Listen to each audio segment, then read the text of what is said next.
ಎಲ್ರಿಗೂ ನಮಸ್ಕಾರ. Ready ಡ್ರೆಸ್ಸಲ್ಲಿ sleeve attach ಮಾಡೋದನ್ನು ಶೇರ್ ಮಾಡ್ತಾಯಿದ್ದೀನಿ. ಇದೇನು ಸ್ಲೀವ್ನ ಕೊಟ್ಟಿರ್ತಾರೆ ರೆಡಿ ಡ್ರೆಸ್ಸಲ್ಲಿ, ಅದನ್ನು ನಾನು ಕಟ್ ಮಾಡಿ ಎತ್ತಿಟ್ಕೊಂಡಿದ್ದೀನಿ.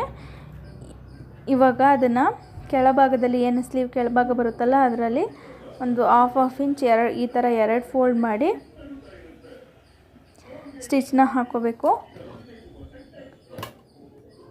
ಈ ಥರ ಹಾಫ್ ಇಂಚಿಗೆ ಸರಿಯಾಗಿ ಎರಡು ಫೋಲ್ಡ್ ಮಾಡಿಬಿಟ್ಟು ನಾನಿಲ್ಲಿ ಸ್ಟಿಚ್ನ ಹಾಕೋತಾ ಇರೋದು. ಈ ಥರ ಹಾಫ್ ಇಂಚ್ ಮುಚ್ಚಿ ಸ್ಟಿಚ್ ಹಾಕೋದಕ್ಕೆ ಗೊತ್ತಾಗಲಿಲ್ಲ ಅಂದರೆ ಮಾರ್ಕ್ ಹಾಕ್ಕೊಂಡ್ಮೇಲೆ ಅದನ್ನು ಸ್ಟಿಚ್ ಮಾಡ್ಕೊಬೋದು.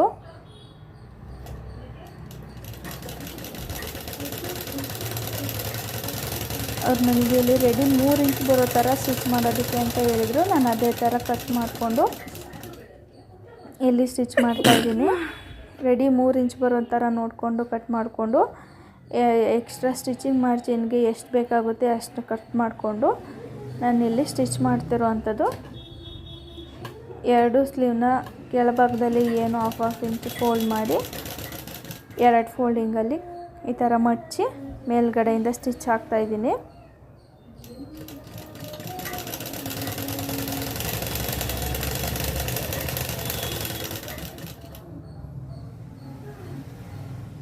ಈ ಥರ ನೀಟಾಗಿ ಎರಡು ಸ್ಲೀವ್ನ ರೆಡಿ ಮಾಡ್ಕೊಬೇಕು.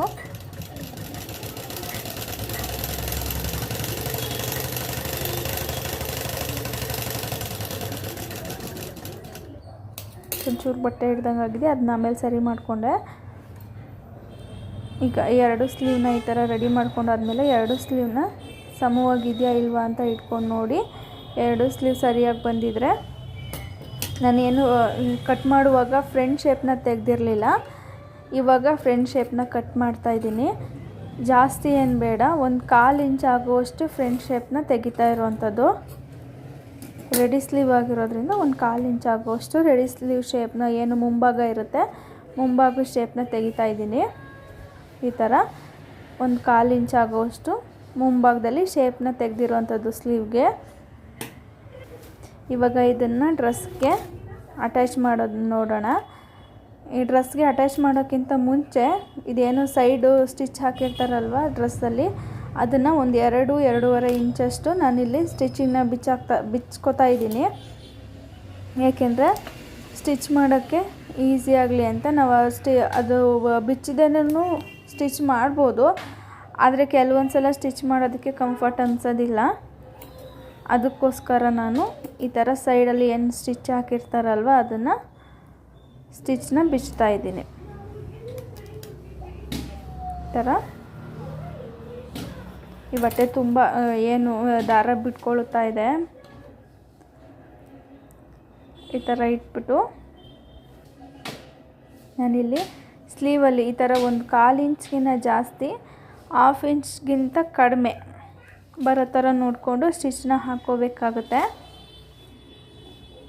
ಸ್ಟಿಚ್ ಹಾಕೋದಕ್ಕೆ ಬೇಕಾದರೆ ಮಾರ್ಕ್ ಮಾಡ್ಕೊಂಡು ಕೂಡ ನಾವಿಲ್ಲಿ ಸ್ಟಿಚ್ನ ಹಾಕ್ಕೋಬೋದು.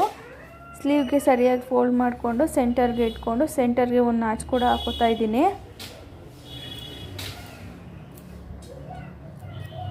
ಥರ ನಾಚ್ ಹಾಕ್ಕೊಂಡಾದ್ಮೇಲೆ ನಾವೇನು ರೆಡಿ ಮಾಡಿರ್ತೀವಿ ಆ ಸ್ಲೀವ್ನು ಇಟ್ಕೊಂಡು ಡ್ರೆಸ್ ಇರುತ್ತಲ್ವ ಅದನ್ನೂ ಇಟ್ಕೊಂಡು ಸ್ಲೀವ್ನ ಸೆಂಟರ್ ಭಾಗ ಏನು ನಾಚ್ ಹಾಕ್ಕೊಂಡಿರ್ತೀವಿ ಅದು, ಮತ್ತು ಡ್ರೆಸ್ನ ಮಧ್ಯದಲ್ಲಿ ಶೋಲ್ಡರ್ನ ಜಾಯಿಂಟ್ ಮಾಡಿರ್ತಾರಲ್ವ ಅದು ಎರಡು ಒಂದೇ ಹತ್ರ ಬರೋ ಥರ ಇಟ್ಕೊಂಡು ನಾವಿಲ್ಲಿ ಸ್ಟಿಚ್ನ ಹಾಕ್ಕೊಬೇಕಾಗುತ್ತೆ.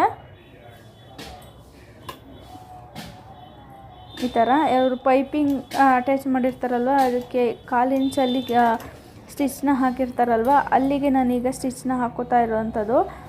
ಈ ಥರ ಸರಿಯಾಗಿ ನೋಡಿಕೊಂಡು ಸ್ಲೀವು ಡ್ರೆಸ್ಗೆ ಅಟ್ಯಾಚ್ ಆಗೋ ಥರ ಎರಡು ಏನು ಸ್ಲೀವ್ದು ಕ್ಲಾತ್ ಇದೆ ಮತ್ತು ಡ್ರೆಸ್ದು ಕ್ಲಾತ್ ಇದೆ ಎರಡಕ್ಕೂ ಸ್ಟಿಚಿಂಗ್ ಬೀಳೋ ಥರ ನೋಡಿಕೊಂಡು ನಾವು ಸ್ಟಿಚ್ ಹಾಕಬೇಕಾಗುತ್ತೆ. ಮತ್ತು ಈ ಥರ ಸ್ಟಿಚ್ ಹಾಕುವಾಗ ಏನು ರೆಡಿ ಡ್ರೆಸ್ಗಳಲ್ಲಿ ಈ ಥರ ಚಮ್ಕಿ ಆಗಿರ್ಬೋದು ಬೀಡ್ಗಳಾಗಿರ್ಬೋದು ಕೊಟ್ಟಿರ್ತಾರಲ್ವ ಅದನ್ನು ನಾವು ತೆಗೆದ್ಬಿಡ್ಬೇಕು. ನಾವೇನು ಸ್ಟಿಚ್ ಹಾಕ್ತೀವಿ ಆ ಜಾಗದಲ್ಲಿ ಏನಾದರೂ ಬೀಡ್ಗಳು ಇಲ್ಲ ಚಮ್ಕಿ ಏನಾದರೂ ಸಿಕ್ಕಿದ್ರೆ, ಈ ಥರ ಸ್ಟೋನ್ ಏನಾದ್ರು ಸಿಕ್ಕಿದ್ರೆ ಅದನ್ನು ನಾವು ತೆಗೆದು ಬಿಡಬೇಕು. ಅದೇನಾದರೂ ಸೂಜಿಗೆ ಸಿಕ್ಕಾಕೊಳ್ತು ಅಂದರೆ ಸೂಜಿ ಕಟ್ ಆಗೋ ಚಾನ್ಸಸ್ ಇರುತ್ತೆ.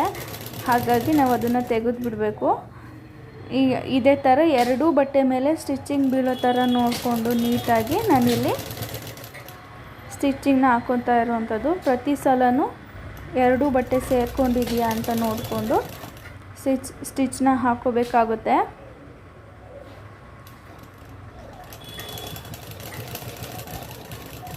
ಹೀಗೆ ಕೆಲವೊಂದು ಸಲ ಏನಾಗುತ್ತೆ ಅಂದರೆ ಬಟ್ಟೆನ ಅವರೇನು ಸ್ಲೀವ್ದು ಕೊಟ್ಟಿರ್ತಾರೆ ಬಟ್ಟೆನ, ಅದಕ್ಕೂ ಮತ್ತು ಡ್ರೆಸ್ ಬಾಡಿ ಪಾರ್ಟ್ ಏನಿರುತ್ತೆ ಅದಕ್ಕೂ ಗ್ಯಾಪ್ ಇರುತ್ತೆ. ಅಷ್ಟು ಕಡಿಮೆನ ಬಟ್ಟೆ ಕೊಟ್ಟಿರ್ತಾರೆ ಈ ಥರ. ಅದಕ್ಕೆ ನಾವೇನು ಮಾಡೋಕ್ಕಾಗಲ್ಲ. ಅವ್ರು ಕೊಟ್ಟಿರೋ ಬಟ್ಟೆನೇ ಅಷ್ಟಿರೋದ್ರಿಂದ ನಾವು ಮತ್ತೇನು ಎಕ್ಸ್ಟ್ರಾ ಬಟ್ಟೆನೂ ಇರೋದಿಲ್ಲ. ಪ್ಯಾಚ್ ಹಾಕ್ಕೊಂಡು ನಾವೇನು ಸ್ಲೀವ್ಗೆ ಅಟ್ಯಾಚ್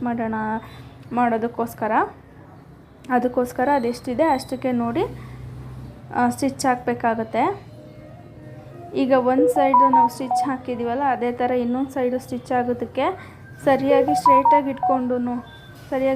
ಇಟ್ಕೊಂಡು ಎರಡೂ ಬಟ್ಟೆನ ಒಂದೇ ಸಮ ಇಟ್ಕೊಂಡು ಎಲ್ಲಿಗೆ ಬರುತ್ತೋ ಅಲ್ಲಿಗೆ ನೋಡಿಕೊಂಡು ಅಲ್ಲಿಂದ ಸ್ಟಿಚ್ ಹಾಕೋತಾ ಬರ್ತಾಯಿದ್ದೀನಿ.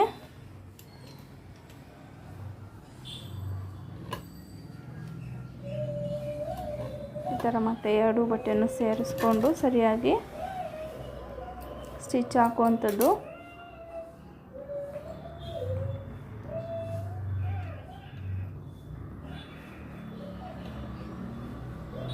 ಈ ರೀತಿ ಸ್ಟಿಚ್ ಹಾಕುವಾಗ ಕೆಲವೊಂದು ಸತಿ ಏನಾಗುತ್ತೆ ಅಂದರೆ ಇದು ರೆಡಿ ಡ್ರೆಸ್ದು ಬಾಡಿ ಪಾರ್ಟ್ ಏನಿರುತ್ತೆ ಅದು ಕೆಲವೊಂದು ಸಲ ಸಿಕ್ಕಾಕೊಳ್ಳೋ ಚಾನ್ಸಸ್ ಇರುತ್ತೆ. ನಾವು ಅದ್ರ ಮೇಲೇ ಸ್ಟಿಚ್ನ ಹಾಕ್ಬಿಟ್ಟಿರ್ತೀವಿ. ಆ ಥರ ಯಾವುದೇ ಬಟ್ಟೆ ಸಿಕ್ಕಾಕ್ಕೊಳ್ದೇ ಇರೋ ಥರ ನೀಟಾಗಿ ನೋಡಿಕೊಂಡು, ಸ್ವಲ್ಪ ಲೇಟ್ ಆದರೂ ಪರವಾಗಿಲ್ಲ, ನಿಧಾನಕ್ಕೆ ಸರಿಯಾಗಿ ನೋಡಿಕೊಂಡು ಈ ಥರ ಬಟ್ಟೆನ ಎಳ್ಕೊಂಡು ಎರಡು ಬಟ್ಟೆ ಮೇಲೆ ಮಾತ್ರ ಸ್ಟಿಚಿಂಗ್ ಬರೋ ಥರ ನೋಡಿಕೊಂಡು ಅಡ್ಜಸ್ಟ್ ಮಾಡಿಕೊಂಡು ಬಟ್ಟೆಗಳನ್ನ ನಾವಿಲ್ಲಿ ಸ್ಟಿಚ್ ಮಾಡಬೇಕಾಗುತ್ತೆ.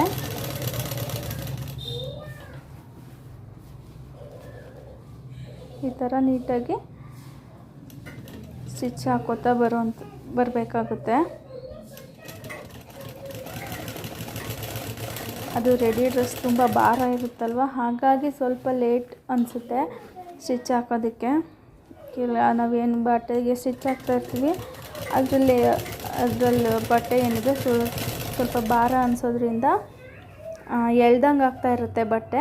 ಹಾಗಾಗಿ ಸ್ವಲ್ಪ ನಿಧಾನಕ್ಕಾದ್ರೂ ಸರಿಯಾಗಿ ನಾವು ಸ್ಟಿಚ್ ಹಾಕ್ಕೊಂಡು ಬರಬೇಕಾಗುತ್ತೆ.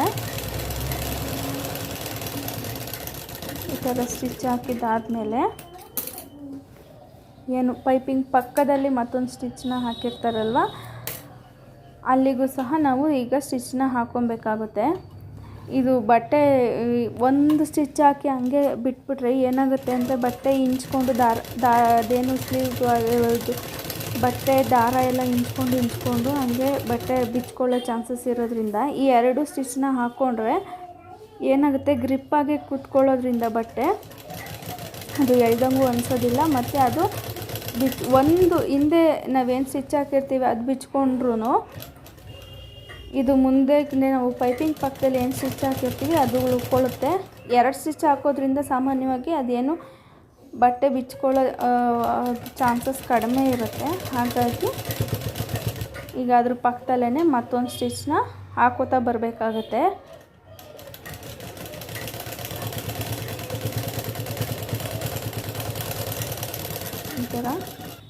ಇದೇ ಥರ ನಾವು ಇನ್ನೊಂದು ಸ್ಲೀವನು ಕಂಪ್ಲೀಟ್ ಮಾಡ್ಕೊಬೇಕಾಗತ್ತೆ. ಇದೇ ಸೇಮ್ ಮೆಥಡಲ್ಲಿ ಇನ್ನೊಂದು ಸ್ಲೀವ್ನು ಅಟ್ಯಾಚ್ ಮಾಡಿಕೊಂಡು ಕಂಪ್ಲೀಟ್ ಮಾಡ್ಕೊಬೇಕು. ಈ ಥರ ಅಟ್ಯಾಚ್ ಮಾಡಿದ್ಮೇಲೆ ಈ ಥರ ಕಾಣಿಸ್ತಾ ಇದೆ. ಈಗ ಡ್ರೆಸ್ ಏನಿದೆ ಅದನ್ನ ಉಲ್ಟಾ ಫೋಲ್ಡ್ ಮಾಡಿ ನೋಡ್ತಾ ಇರ್ಬೋದು, ಇದು ಬಟ್ಟೆ ಎಷ್ಟೊಂದು ದಾರ ಬಿಟ್ಕೊಂಡಿದೆ ಅಂತ. ಉಲ್ಟಾ ಫೋಲ್ಡ್ ಮಾಡಿ ಅವ್ರಿಗೆ ಎಷ್ಟು ಅವ್ರ ಮೆಜರ್ಮೆಂಟ್ ಎಷ್ಟಿರುತ್ತೆ ಅಷ್ಟಕ್ಕೆ ಸರಿಯಾಗಿ ನಾವಿಲ್ಲಿ ಸ್ಟಿಚ್ನ ಹಾಕ್ಕೊಳ್ತಾ ಬರಬೇಕು. ಈ ಥರ ನೀಟಾಗಿ ಸ್ಲೀವ್ ಆಗಿರ್ಬೋದು, ಬಾಡಿ ಪಾರ್ಟ್ ಆಗಿರ್ಬೋದು ಅದನ್ನು ಸ್ಟಿಚ್ನ ಹಾಕ್ಕೋಬೇಕಾಗುತ್ತೆ. ಇದು ಅಂಬ್ರೆಲಾ ಡ್ರೆಸ್ ಆಗಿರೋದ್ರಿಂದ ನಾವೇನು ಅದು ಅಂಬ್ರೆಲಾ ಅಟ್ಯಾಚ್ ಆಗೋಕ್ಕಿಂತ ಮುಂಚೆನೇ ನಾವು ಸ್ಟಿಚ್ನ ಕ್ಲೋಸ್ ಮಾಡಬೇಕು. ನಾವು ಡ್ರೆಸ್ ಉದ್ದಕ್ಕೂ ಹಾಕ್ತೀವಿ ಅಂತಂದರೆ ಅವ್ರು ಕೊಟ್ಟಿರೋ ಅಂಬ್ರೆಲಾ ಶೇಪ್ ಹಾಳಾಗ್ಬಿಡುತ್ತೆ. ಹಾಗಾಗಿ ಸೊಂಟದ ಭಾಗ ಏನಿರುತ್ತೆ ಸೊಂಟದಿಂದ ಆ ಭಾಗಕ್ಕೆ ನಾವು ಹಾಕೋ ಸ್ಟಿಚಿಂಗ್ನ ಕ್ಲೋಸ್ ಮಾಡಬೇಕಾಗುತ್ತೆ. ಈ ಥರ ಕ್ರಾಸಿಂಗಲ್ಲಿ ಸ್ಟಿಚ್ ಮಾಡಿ ನಾವು ಸ್ಟಿಚ್ನ ನಿಲ್ಲಿಸ್ಬೇಕಾಗುತ್ತೆ. ಇದೇ ಥರ ಒಂದು 3 ಸ್ಟಿಚ್ನ ಹಾಕ್ತಾಯಿದ್ದೀನಿ. ಈ ಥರ 3 ಸ್ಟಿಚ್ ಹಾಕೋದ್ರಿಂದ ಏನಪ್ಪ ಅಂದರೆ ಅವರಿಗೆ ಸ್ವಲ್ಪ ಟೈಟ್ ಆದ್ರೂ ಒಂದು ಸ್ಟಿಚ್ನ ಬಿಚ್ಕೊಬೋದು. ಮತ್ತೆ ಬಂದು ಟೈಟ್ ಆಯಿತು ಲೂಸ್ ಆಯಿತು ಅಂತ